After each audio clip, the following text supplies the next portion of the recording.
Olá, eu sou o Leandro, eu sou professor de Ciências do Sistema Municipal de Educação de Barretos. Nessa aula eu falarei sobre a solubilidade da água. Mas o que vem a ser a solubilidade? Bom, quem nunca colocou uma colher ou de açúcar ou de sal num copo d'água, mexeu com a colher e percebeu que depois de um certo tempo simplesmente desaparecia, tanto o sal quanto o açúcar? Bom, esse fenômeno tem a ver com a solubilidade. Ao longo da aula, eu vou detalhar os principais aspectos sobre esse fenômeno. Bom, antes de aprofundarmos no conceito de solubilidade da água, vamos relembrar um conceito muito importante para essa aula, que é o de mistura. Bom, uma mistura ela é formada por duas ou mais substâncias simples. Na figura de cima, nós temos a água e o óleo. A água é uma substância e o óleo outra. Na figura de baixo, nós temos sal e água, também duas substâncias. Nós temos uma diferença que pode ser observada claramente entre a figura de cima e a de baixo. A figura de cima é uma mistura heterogênea, ou seja, possui no mínimo duas fases distintas, diferentes. Nós conseguimos diferenciar claramente o óleo na parte de cima da mistura e a água na parte de baixo. Então, se eu colocasse, por exemplo, nessa mistura areia, seria uma mistura heterogênea com três fases distintas: óleo na parte de cima, água na parte do meio intermediária e areia concentrada na parte de baixo. Agora, a figura de baixo é uma mistura homogênea, onde nós observamos somente uma fase. Apesar de ter acrescentado o sal, ele não pode ser observado porque ele se encontra dissolvido, em forma de solução. Bom, agora surgiu uma palavra nova, o termo solução. E o que vem a ser uma solução? A solução é quando nós adicionamos um soluto no solvente. Nessa figura, o soluto é algo sólido dentro de uma colher que está sendo colocado juntamente com um solvente. Então, o soluto é uma substância que será dissolvida. Será dissolvida em quem? No solvente. Então, como exemplo, nós podemos falar que a água seria um solvente e o sal seria um soluto. No entanto, o soluto não é sempre sólido, como o sal, como o açúcar. Ele pode apresentar vários formatos. Ele pode ser também um líquido ou um gás, como veremos nos próximos slides. Bom, agora algumas características que as soluções têm. Uma solução é sempre uma mistura homogênea entre duas ou mais substâncias, sempre homogênea e nunca heterogênea. Por exemplo, água e óleo é uma mistura onde nós observamos duas fases distintas. É uma mistura heterogênea, nunca é uma solução, não é uma solução. O processo utilizado para obter esse tipo de mistura, ou seja, uma mistura homogênea, é chamada de dissolução, que é o ato de dissolver o soluto no solvente, como podemos observar nessa figura no canto superior direito. E uma solução ela é sempre formada pela mistura entre um soluto e um solvente. Bom, e o que vem a ser dissolver? Respondo novamente da mesma forma que eu já falei anteriormente. É o ato de misturar um soluto em um solvente. Nessa figura à esquerda, nós temos uma tentativa de esquematizar, de explicar o processo de dissolução em nível molecular, de moléculas. Nessa figura, imaginem que seja um copo d'água. E essas bolinhas cinzas são as moléculas d'água. Imagine que uma pessoa adicione uma colher ou de açúcar ou de sal nesse copo d'água. Em primeiro momento, essas moléculas se concentram na parte de baixo do copo, na parte inferior do recipiente. Se a pessoa chegar com uma colher e agitar e mexer essa mistura entre sal ou açúcar e a água, ela vai se apresentar dessa forma. As moléculas de sal e açúcar sobem e entram na solução. Então, essa terceira figura representa uma solução.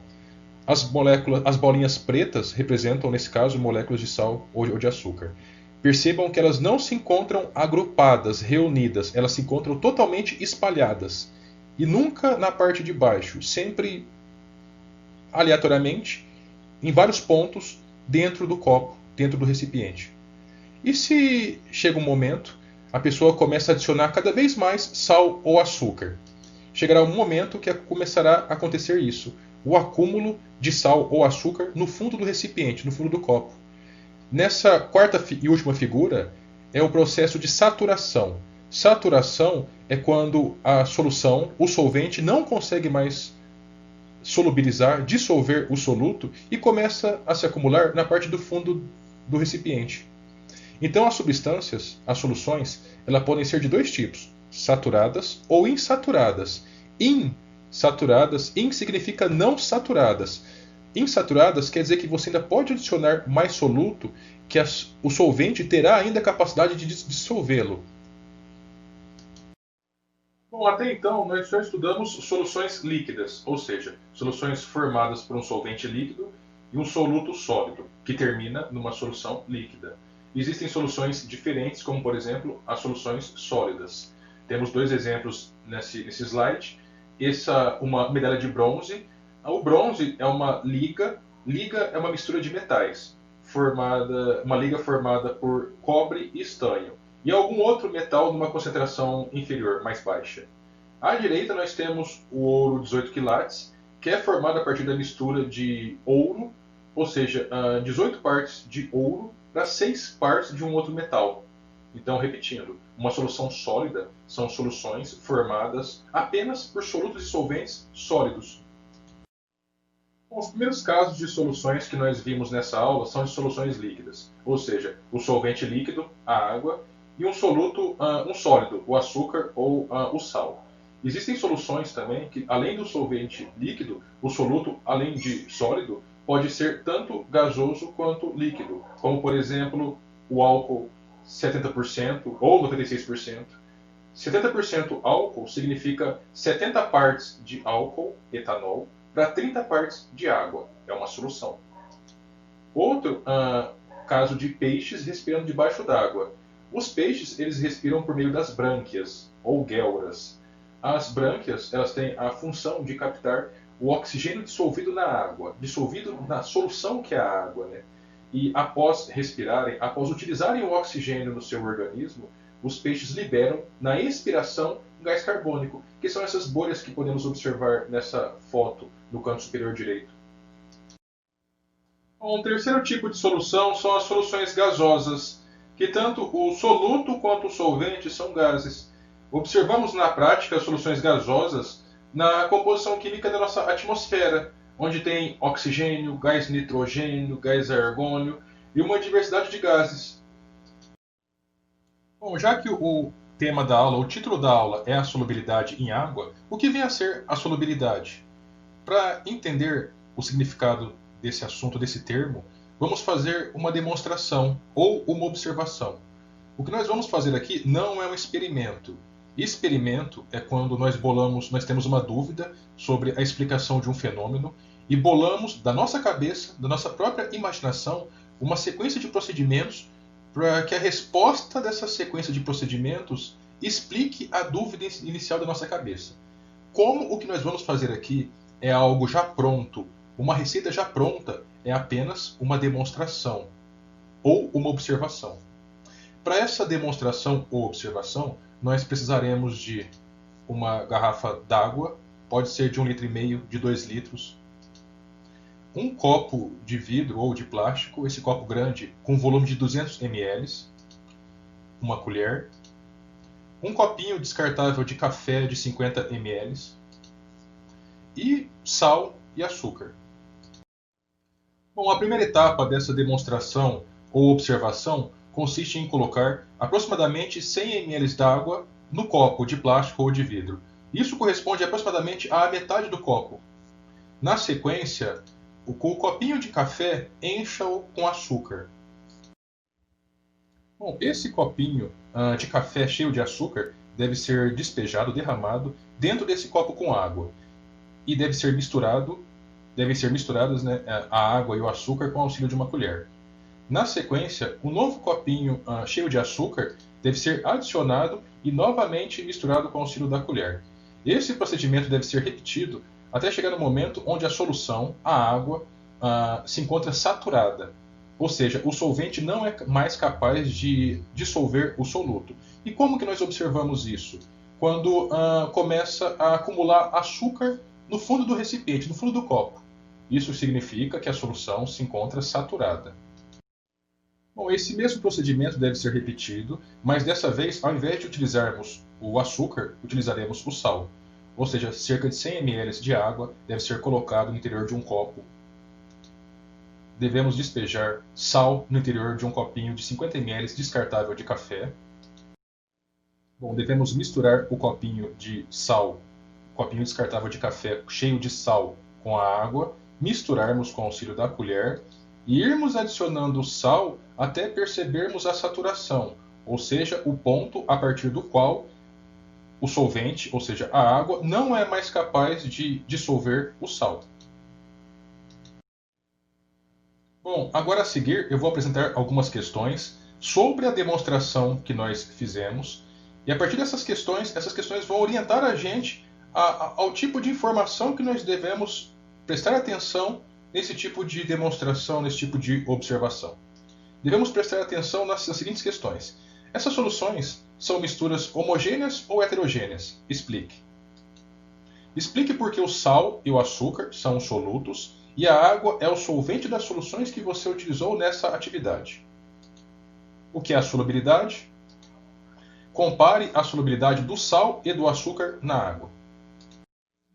Bom, vamos agora às respostas do roteiro de estudos da demonstração ou observação. A primeira questão é: as soluções são misturas homogêneas ou heterogêneas? Explique. Bom, como eu antecipei no começo da aula, as soluções são sempre misturas homogêneas, ou seja, apresentam somente uma fase. Misturas heterogêneas têm mais de uma fase e não tem essa separação entre soluto e solvente, não tem esse contato íntimo entre as substâncias que compõem a mistura. Bom, a segunda questão é: explique por que o sal e o açúcar são os solutos e a água é o solvente das soluções que você utilizou nessa atividade.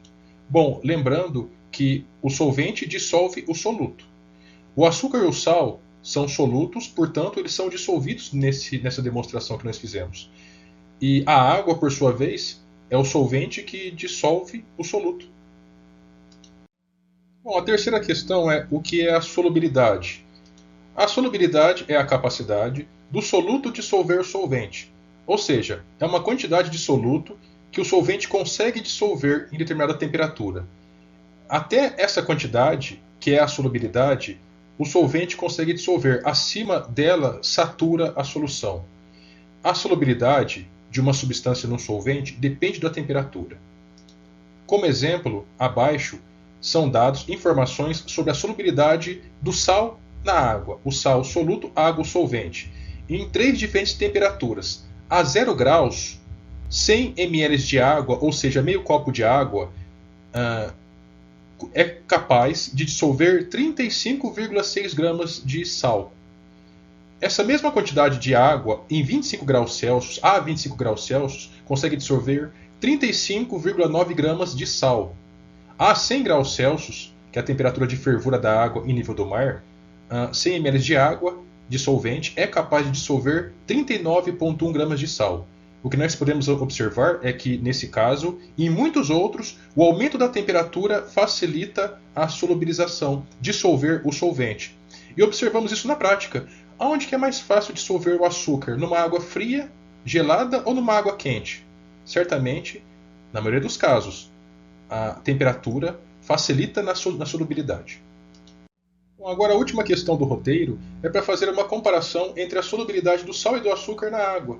Essa informação é obtida a partir dessa demonstração que nós fizemos. O aluno deve fazer em casa, cada um deve fazer em casa, com açúcar e com sal, e ver quantos copinhos de café cheio de açúcar ou de sal foram suficientes para poder saturar a solução, ou seja, começar a acumular sal e açúcar no fundo do copo. Bom, vou levantar uma questão agora. E a solubilidade de uma solução já saturada? Ou seja, imagine uma solução que já tem uma quantidade máxima de soluto, que se eu colocar mais soluto, o solvente não é mais capaz de dissolver. Como exemplo, água e sal. Vamos imaginar que estamos na temperatura de 25 graus Celsius, e nessa temperatura, 100 ml de água é capaz de dissolver 35,9 gramas de sal. Então, colocamos exatamente 100 ml de água e 35,9 gramas de sal. A solução está saturada. Na sequência, nós adicionamos uma outra substância chamada permanganato de potássio. Essa substância, com nome difícil, ela é uma bactericida. Ela mata algumas bactérias que eventualmente possam provocar dermatites e infecções na pele das pessoas, bebês principalmente. E por que o permanganato? Porque se ele se dissolve, ele muda, altera a cor da solução. Então, ele é muito adequado.